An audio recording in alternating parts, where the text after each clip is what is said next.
افغانستان کے بارے میں ایک ضرب المثل مشہور ہے کہ اللہ تعالیٰ آپ کو کوبرا کے زہر، شیر کے دانتوں اور افغان کے انتقام سے بچائے۔ ایک امریکی کانگریس مین نے تحریر کیا کہ امریکہ نے قومی مفاد میں 15 سال میں ہزاروں افغان مارے، کئی بلین ڈالر خرچ کیے، مگر اس کا مشن ناکام ہوا اور اسے مقاصد حاصل نہ ہوئے۔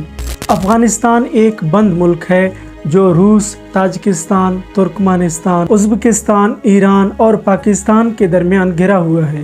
پشتون ولی افغانستان کی قدیم روایت ہے۔ عزت، مہمان نوازی اور انتقام اس کے بنیادی اصول ہیں۔ افغانستان میں پشتونوں کی آبادی زیادہ ہے جو پاک افغان سرحد کے دونوں طرف دور دور تک پھیلی ہوئی ہے۔ دوسرے نمبر پر ازبک اور تاجک ہیں۔ برطانیہ اپنے سامراجی دور میں افغانستان کو فتح نہیں کر سکا۔ برطانیہ کے وزیر اعظم چرچل نے کہا تھا کہ افغانستان میں جنگ لڑنا سرمایہ کا ضیاع اور رسوائی کا باعث ہے۔ 1979 میں روس نے افغانستان پر کنٹرول حاصل کرنے کے لیے افغانستان میں اپنی فوجیں داخل کر دی۔ یہ امریکہ اور روس کے درمیان سرد جنگ کا زمانہ تھا۔ روس کی مہم جوئی سے امریکہ کو سنہری موقع مل گیا اور اس نے افغانستان کو روس کا ویتنام بنانے کی منصوبہ بندی شروع کی۔ پاکستان کے آمر جنرل ضیاء الحق اور خفیہ ایجنسی ISI نے افغان جہاد کے لیے امریکہ سے اتحاد کر لیا۔ دنیا کے کئی ممالک خاص کر سعودی عرب نے افغان جہاد کے لیے مالی معاونت کی۔ 1980 اور 1991 کے درمیان امریکہ نے $5 بلین کا اسلحہ افغان مجاہدین کو سپلائی کیا اور شدید لوکل مزاحمت کی بنا پر روس کو افغانستان میں شکست کا سامنا کرنا پڑا۔ افغان جہاد کے دوران پاک فوج کے کردار کی وجہ سے پاکستان کو دور رس نقصانات کا متحمل ہونا پڑا۔ عامر جرنیل نے اپنے اقتدار کے لیے پاکستان کو نسل در نسل دہشت گردی کی آگ میں جھونک دیا۔ امریکہ نے روس کو شکست دینے کے بعد افغانستان کے بارے میں خاموشی اختیار کر لیا۔ افغانستان کا نظم و نسق اور امن و امان برباد ہو کر رہ گیا۔ مجاہدین اور وار لارڈز اقتدار کی خاطر ایک دوسرے سے برسر پیکار ہونے لگے۔ اغوا، بھتہ خوری، زنا بالجبر اور قتل و غارت کی وارداتیں عام ہونے لگی۔ افغان عوام کے لیے عزت سے جینا محال ہو گیا۔ ان حالات میں ملا عمر نے طلباء کے ایک گروہ کے ساتھ جہاد کا آغاز کیا اور افغانستان کا امن بحال کرنے کا فیصلہ کیا۔ طالبان کی سادگی اور ایمانی جذبے سے متاثر ہو کر افغان عوام نے ان سے تعاون کیا۔ ملا عمر کی قیادت میں طالبان کابل پر قبضہ کرنے میں کامیاب ہوئے اور انہوں نے افغانستان میں امن بحال کر دیا۔ امریکہ اور مغربی ممالک طالبان کی مقبولیت دیکھ کر حیران رہ گئے۔ القاعدہ کے لیڈر اسامہ بن لادن، جس نے افغان جہاد میں مرکزی کردار ادا کیا اور جو امریکہ کا لاڈلا تھا، طالبان حکومت کا اتحادی اور مہمان تھا۔ 9/11 کے بعد امریکہ نے اسامہ بن لادن کو افغانستان سے نکالنے کا مطالبہ کیا، جسے ملا عمر نے مسترد کر دیا۔ امریکہ نے 2001 کے آخر میں نیٹو کی مدد سے افغانستان پر حملہ کرنے کا فیصلہ کیا۔ پاکستان پر عامر جرنیل پرویز مشرف حکمران تھا۔ اس نے اپنے اقتدار کی خاطر قومی مفاد کے برعکس امریکہ کی غیر معمولی شرائط پر دہشت گردی کے خلاف جنگ کا فرنٹ لائن اتحادی بننا قبول کیا۔ امریکہ نے افغانستان پر شدید بمباری کی، جس کے نتیجے میں طالبان پسپا ہو کر کابل سے فرار ہوئے۔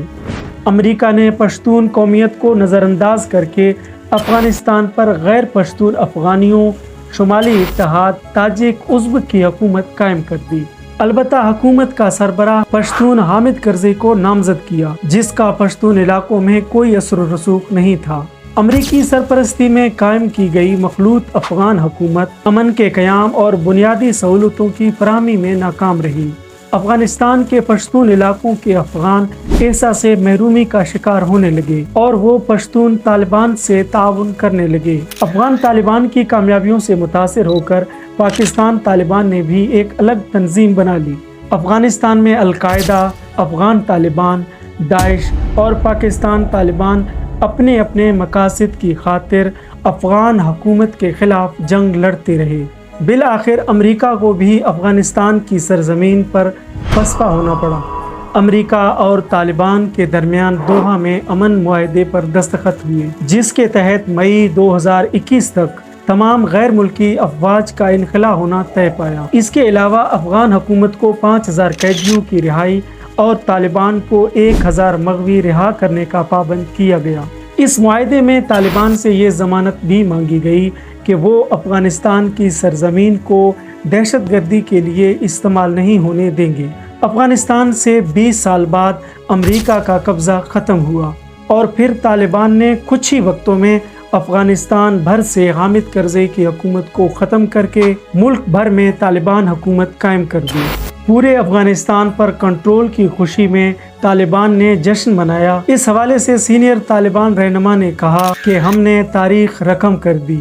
افغانستان میں طالبان کی حکومت کو 3 برس مکمل ہو چکے ہیں۔ ان 3 برسوں میں طالبان حکومت نے ملک بھر کے ہر شعبے میں نمایاں کامیابیاں حاصل کی۔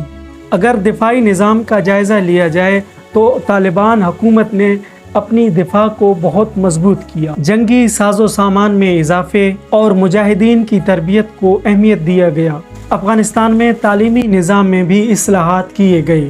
اگرچہ افغانستان میں خواتین کو تعلیم حاصل کرنے میں دشواریوں کا سامنا ہے، لیکن کچھ شرعی پابندیوں کے ساتھ خواتین بھی تعلیم حاصل کر سکتی ہیں۔ اور اگر صحت کے شعبے کو دیکھا جائے تو طالبان حکومت نے افغانستان میں ہسپتالوں کی تعداد میں اضافہ کیا اور صحت کے نظام کو مزید بہتر کیا جا رہا ہے۔ ڈاکٹرز کے فیسوں کو طالبان حکومت کی طرف سے متعین کیا گیا تاکہ عام لوگوں کو علاج کرانے میں مشکلات کا سامنا نہ ہو۔ اسی طرح زراعت کے شعبے کو بھی طالبان حکومت نے اہمیت دی اور ملک میں نیا نہری نظام قائم کیا جا رہا ہے، جس کے ذریعے ہزاروں ایکڑز تک پانی کی فراہمی ممکن ہو سکے گی۔